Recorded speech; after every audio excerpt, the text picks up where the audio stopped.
యాక్చువల్గా ఈ ప్రాంతాన్ని అప్పట్లో తక్కువ మంది పట్టించుకున్నారు. ఫైనల్గా పోర్చుగీస్ వారు వచ్చి 1551లో ఇక్కడ చర్చి కట్టారు. పోర్చుగీస్ వాళ్ళు అప్పుడు పరిపాలిస్తున్నారు, వాళ్ళు కట్టారు. నిన్న నేడు నిరంతరం ఏకరూపుడు సిలువపై మనకై ప్రాణమిచ్చాడు.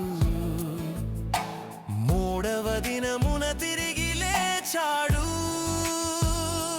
మరల రానై ఉన్న దేవుని కుమారుడు. What is this place? మార్గం సత్యం జీవం.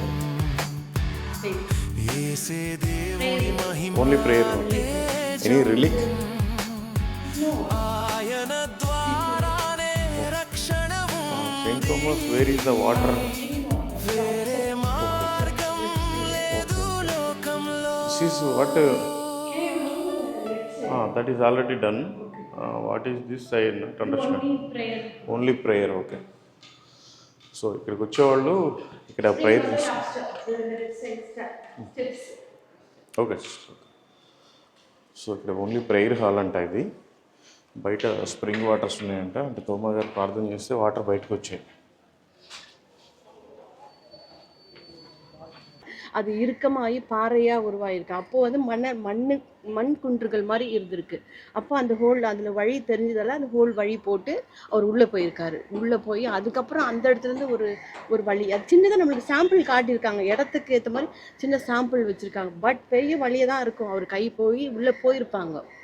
அந்த மண் வந்து இறுகிடும்ல, அந்த மணல் வந்து பல ஆண்டுகள் கழித்த பிறகு அந்த மண் வந்து இறுக்கமாக ஆயிட்ட பிறகு అంటే తోమయ్యారు మొదటిసారి చిన్నమలైకి వచ్చాడు.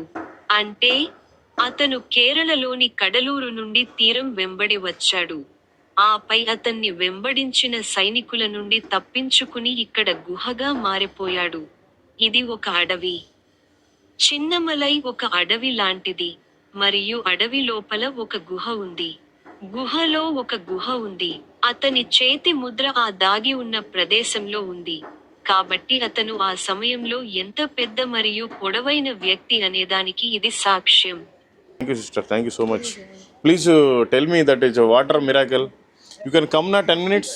Just